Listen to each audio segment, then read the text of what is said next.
8. And if you can get 3, it comes down to a game 7. Anything can happen. You're getting there, bro. Here are the odds to win the West. Denver at 1. Then it's the Clippers tied at 2. Mavs, Suns, Wolves. Lake Show, Pelicans, Warriors, and then Sacktown way far down there. Who's the most dangerous threat to the champs, bro? Look, it's all about the matchups. I mean, obviously Denver is a team you feel like can work through any of these matchup challenges.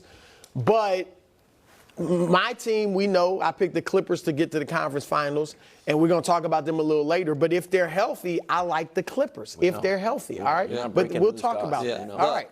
But I'm going to say, and I think the Lakers, look, if the Lakers somehow were to beat Denver, they immediately become, I don't think, just the Western Conference favorite. I think the league favorite, because I think they would beat Boston. Wow. Yeah. Boston?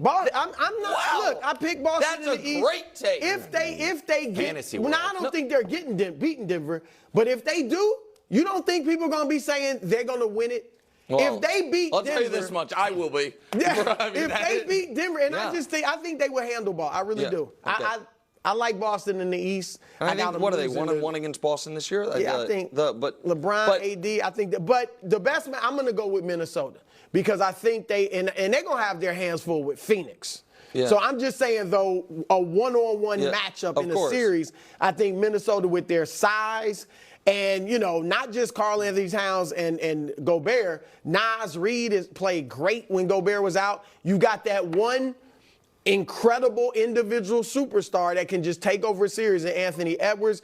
And then you've got some vets like well coached, and they're a great defensive team. So in a one-on-one series, I would say Minnesota is my toughest. Do you have an answer? I'm a little bit worried about the Suns. Oh, they beat them 2 out of 3. There is some recency a part of that and the superstar factor. Yeah, here's the graphic of teams that have done well against Denver. The Frisky Magic, I was on them, you know. Rockets somehow. 2-0. Thunder play well. Rockets, Şengün, of course, going up against, you know. There's a common denominator in 4 of the 5.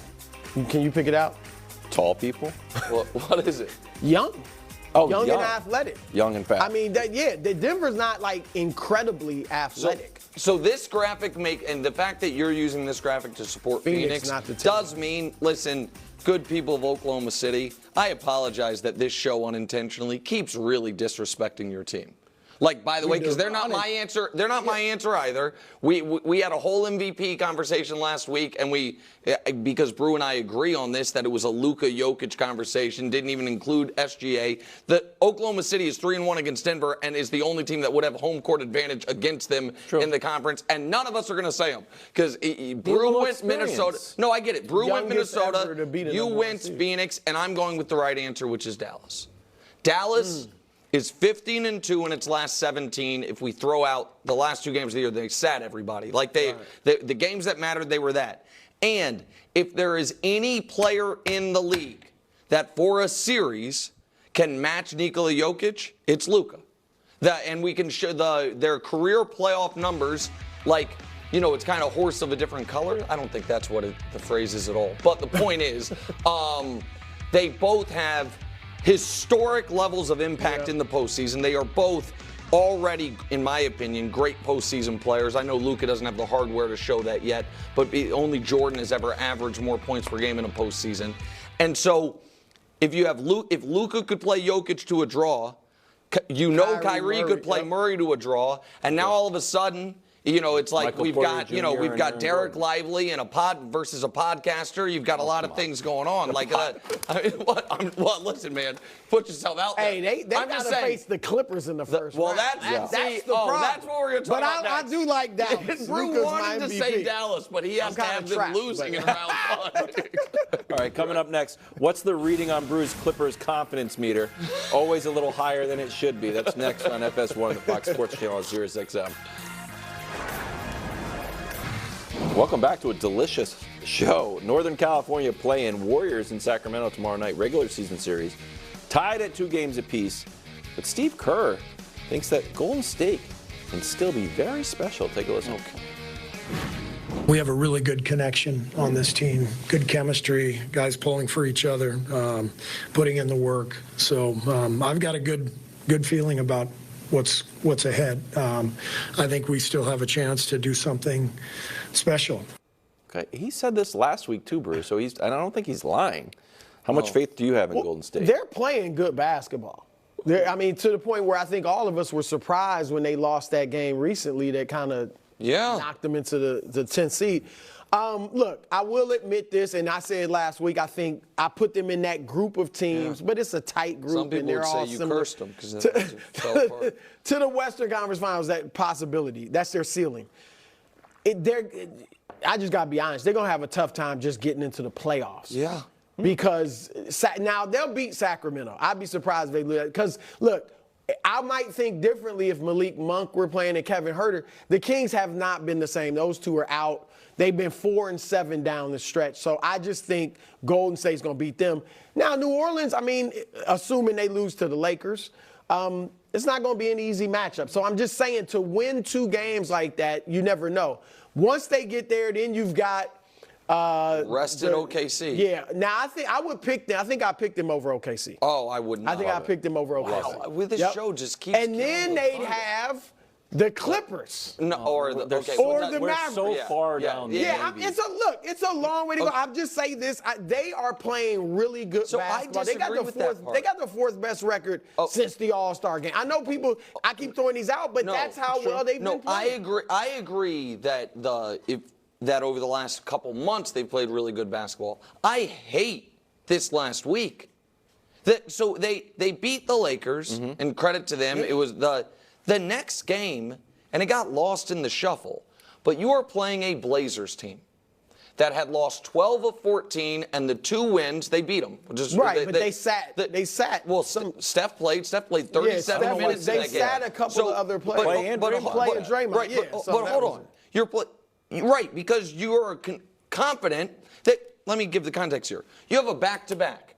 You have the 8th seed in your hand as long as you take care of business. You're playing a Blazers team that does not want to win games, that has won twice in the last month, and it was against Charlotte and Washington. And those 2 games, the only reason someone wins is because someone has to.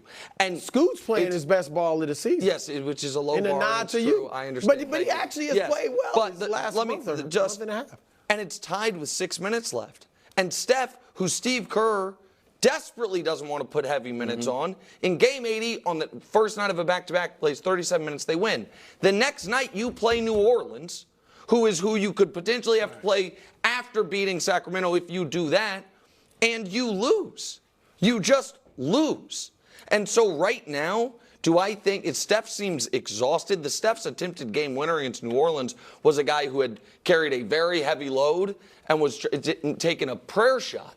Do I think? Yeah, but you act like he's a running back. Like you think that he's like totally worn out. Like, and they've actually been wild. But he was crying on the court, and Steve Kerr said he's carried the franchise for 15 years. But they've played well as his production has diminished. No, I agree. My point is this: I do not think they are making the playoffs.